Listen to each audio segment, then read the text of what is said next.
Covid के काफ़ी सारे मरीज अभी भी आ रहे हैं, लेकिन पहले से उन लोगों का आना कम हुआ है। हम लोग जो मेनली देख रहे हैं लंबे समय तक खांसी रहना और सांस फूलना, नींद नहीं आना। इसके अलावा बहुत सारे पेशेंट्स में शुगर की बीमारी आती है, बहुत सारों में थायराइड की बीमारी आती है, बहुत सारों में बाल बहुत ज़्यादा झड़ रहे हैं। शुगर की दिक्कत ऐसे लोगों में भी आ रही है जिन लोगों को पहले शुगर नहीं था या उन लोगों को पता नहीं था, और उन लोगों में अभी जब टेस्ट हो रहा है तो शुगर की बीमारी पता चल रही है।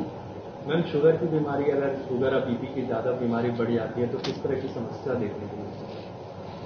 शुगर और बीपी अगर बढ़ जाता है तो उसके कॉम्प्लिकेशंस बहुत सारे होते हैं। वो आपके दिल पे असर कर सकता है, वो आपके आंखों में असर कर सकता है, किडनी में असर कर सकता है, पैर हाथ में झुनझुनी होनी चालू हो जाती है। तो उसके कॉम्प्लिकेशंस बहुत सारे हैं।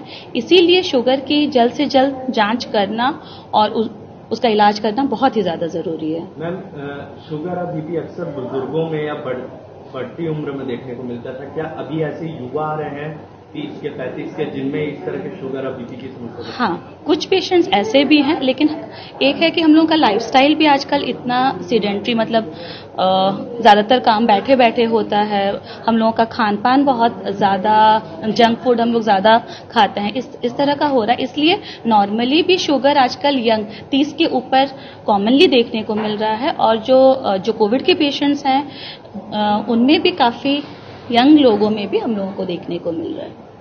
डेफिनेटली टीबी, क्योंकि हमारे यहाँ तो खैर एक अलग विभाग है, वहाँ पर भी और हमारी मेडिसिन की ओपीडी में भी ऐसे पेशेंट्स, क्योंकि पोस्ट कोविड के बाद तो जो समस्या रहती है कि जो आपकी इम्यूनिटी थोड़ी सी डाउन रहती है, जो खाने की आपका स्वाद है, बहुत सारे लोग का लंबे समय के लिए स्वाद चले जा रहा है, स्मेल चला गया था लोगों का लंबे समय के लिए, तो जो आपकी भोजन की मात्रा है, आपका जो एनर्जी लेवल है वो कम हो जा रहा है, तो वो अपने आप में एक आपकी इम्यूनिटी लंबे समय के लिए कम कर देता था। और टीबी एक ऐसी बीमारी है जो आपकी इम्यूनिटी जब डाउन हो जाती है उस समय पकड़ लेता है, क्योंकि आपके हमारे सभी के जो सामान्य जन है, आपके अंदर, हमारे अंदर, सबके अंदर टीबी के कीटाणु मौजूद हैं। केवल जब हमारी इम्यूनिटी या बीमारी से लड़ने की जो शक्ति है वो एक लेवल से नीचे जाती है तो वो बीमारी उभर आती है। इसीलिए जैसे HIV के पेशेंट है, कैंसर के पेशेंट है, उनमें ज़्यादा रिस्क रहता है।